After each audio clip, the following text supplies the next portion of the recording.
BMS के अंदर तुमने कभी ना कभी ये ज़रूर सोचा होगा कि आखिर बीएमएस के अंदर सबसे टफेस्ट पार्ट कौन सा होता है, यानी कि सबसे टफेस्ट फेज़ कितने होते हैं। जैसे कि सबको पता है कि बीएमएस के अंदर 3 फेजेस होते हैं, first phase, second phase and third phase.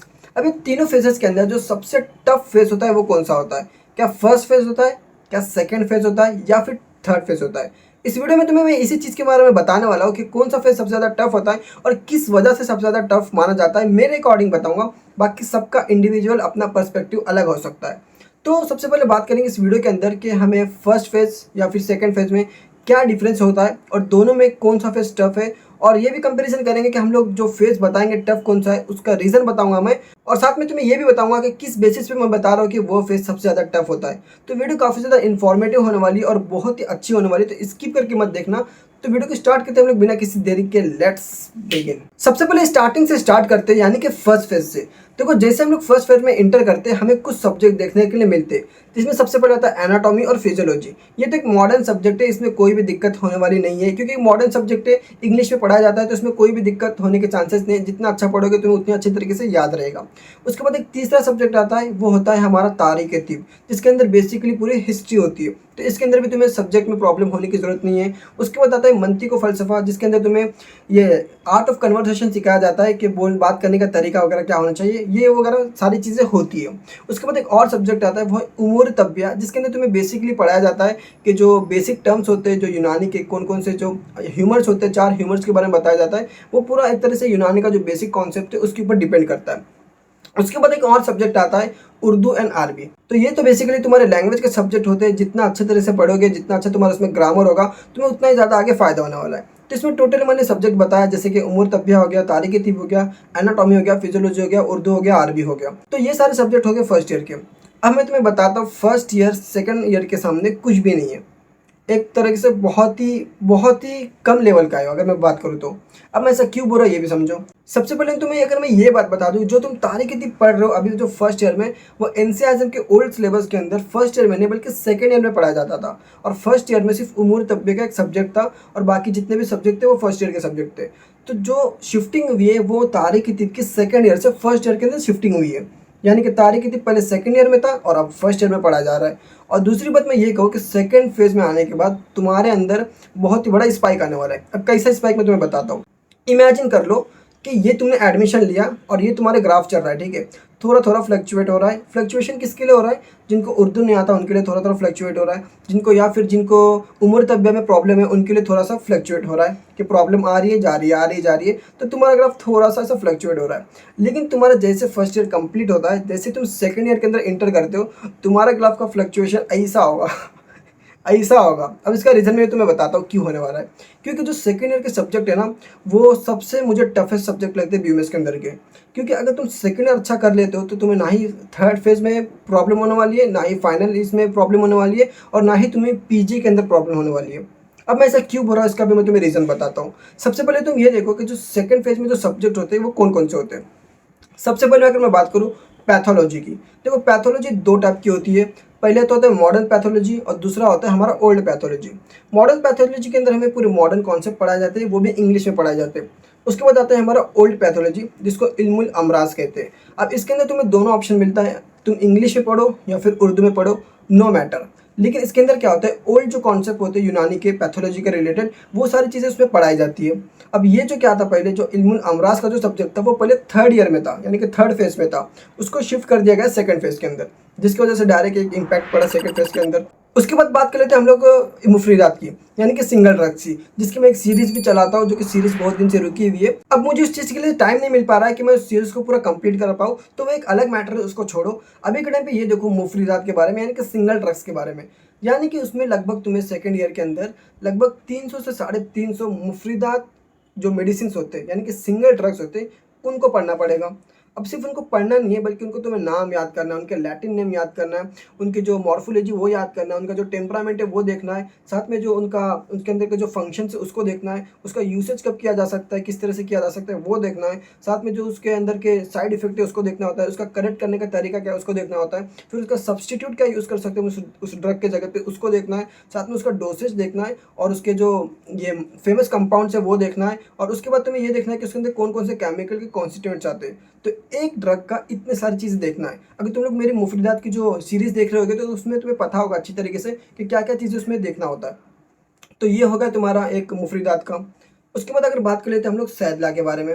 अब जो सैदला का जो सब्जेक्ट था वो पहले सेकंड फेज़ में नहीं बल्कि थर्ड फेज़ के अंदर था, सैदला का सब्जेक्ट। अब सैदला के अंदर क्या होता है, हमें फार्माकोलॉजी पढ़ा जाती है कि मेडिसिन्स बनाने का तरीका, दवाओं को बनाने का तरीका, जो कि पहले थर्ड फेज़ में पढ़ा जाता था, अब उसको सेकंड फेज़ के अंदर ला दिया है। तो ये एक बर्डन और ऊपर से बढ़ गया अपना एनसीआज़म की वजह से। तो ये एक चीज़ हो गया। और आप बात करते हैं मुरक्कबात की।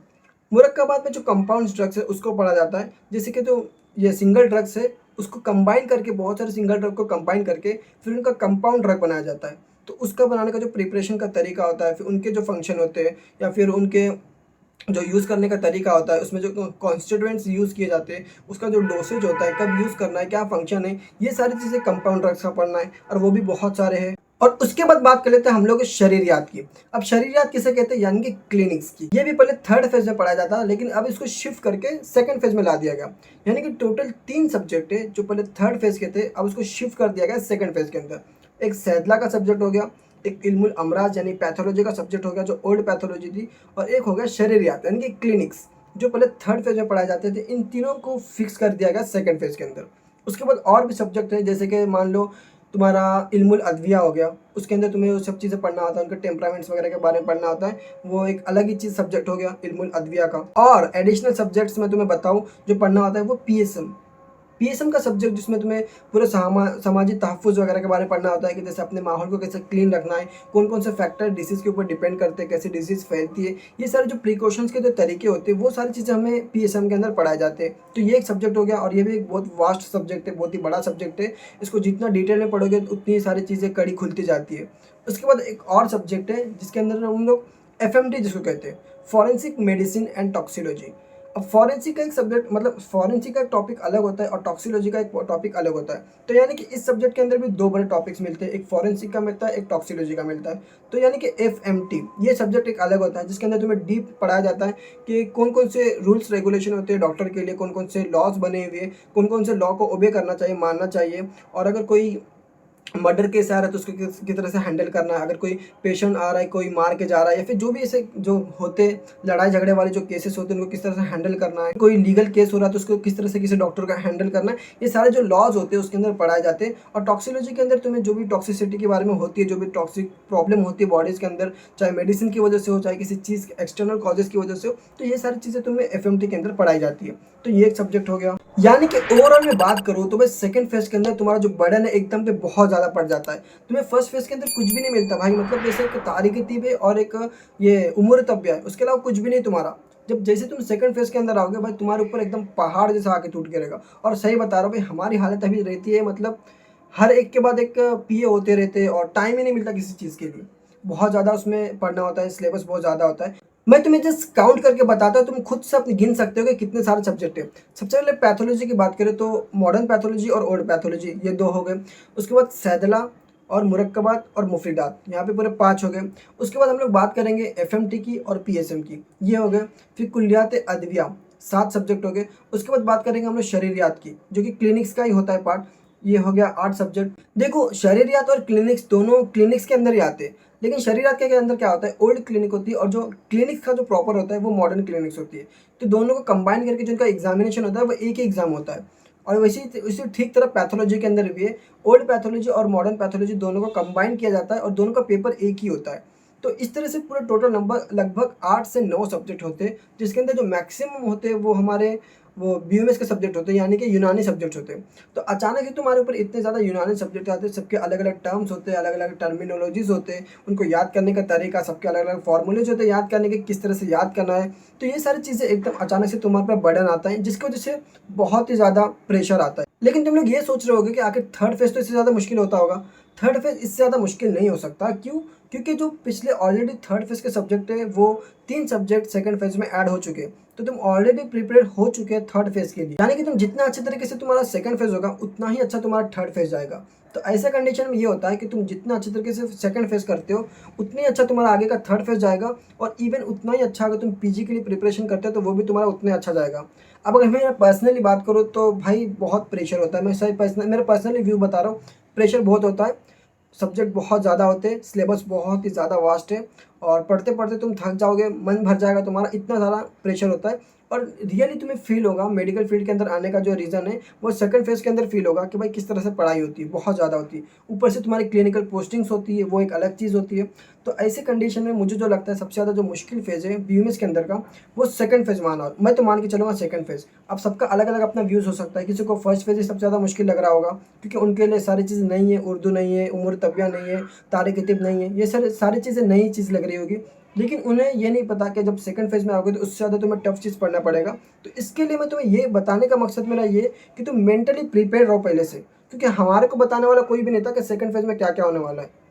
लेकिन तुम्हें बता रहा हूँ मैं पहले से, ताकि तुम लोग मेंटली प्रिपेयर हो जाओ अभी से कि आगे हमें तुम्हें कौन सी चीज़ फेस करने पड़ने वाली है। तो ऐसे कंडीशन में तुम लोग अगर अभी से मेंटली प्रिपेयर होना बहुत ज़्यादा ज़रूरी है, क्योंकि अगर इफ़ तुम मेंटली प्रिपेयर रहते हो तो तुम्हें आगे कोई भी प्रॉब्लम नहीं आती, क्योंकि तुम्हें वो चीज़ पहले से पता है कि हाँ, ये चीज़ मुझे पढ़ना है इसलिए मैं मेंटली प्रिपेयर्ड हूँ और तुम्हारा फोकस उसके अंदर लग जाता है। और अगर इसी कंडीशन में तुम मेंटली प्रिपेयर नहीं रहते हो और तुम्हें अचानक से कोई चीज़ सामने ला के दे दे, तो पहले तो तुम्हारा दिमाग उसको समझने में लगेगा कितना टाइम कि आखिर ये है क्या चीज़, इसमें पढ़ाई क्या जाती है, कौन-सी बलाई है। तो ये बला को दूर करने के लिए मेंटली प्रिपेयर किया जाता है पहले से, जो कि मैं तुम्हें अभी से करा रहा हूँ। तो तुम जो फर्स्ट ईयर तुम्हारा कंप्लीट होने ही वाला रहेगा, तुम जब भी मेरी वीडियो देख रहे हो, नो मैटर तुम कब मेरी वीडियो देख रहे हो, पर जब भी देख रहे हो तुम मेंटली प्रिपेयर हो कि तुम्हारा सेकंड फेज़ में तुम्हें ये सारी चीज़ें फेस करने पड़ने वाली है। तो एंड में अगर मैं कंक्लूजन बताऊँ तो मेरे लिए जो सबसे ज़्यादा मुश्किल फेज़ है वो सेकंड फेज़ है। बाकी तुम्हारा पॉइंट ऑफ व्यू अलग हो सकता है, मुझे कमेंट सेक्शन में बता देना और साथ में इस वीडियो को अपने बीएमएस के दूसरे दोस्तों के साथ शेयर कर देना, जो फर्स्ट फेज़ के अंदर स्पेशली या फिर एडमिशन लेने वाले, ताकि उनको ये सारी चीज़ों के बारे में पता चलते रहे। इस वीडियो को अपने बीएमएस दोस्तों के साथ शेयर कर देना, अपने जो भी ओपिनियंस है मुझे कमेंट सेक्शन में बता देना और तुम्हें कौन सा सब्जेक्ट तुम्हारा फेवरेट है मुझे ये भी तुम लोग बता सकते हो और तुम्हारा क्या पॉइंट ऑफ व्यू है इस चीज़ को लेके, ये भी तुम लोग शेयर कर सकते हो। तो वीडियो कैसा लगे मुझे कमेंट सेक्शन में जरूर से बताना। वीडियो पे अगर पहली बार तो वीडियो का प्यारा सा लाइक कर देना, चैनल को भी सब्सक्राइब कर देना और बीएमएस से रिलेटेड वीडियोस के लिए। तो मिलते हैं किसी अगले वीडियो में अच्छे टॉपिक के साथ, तब तक के लिए bye bye, take care and thanks for watching.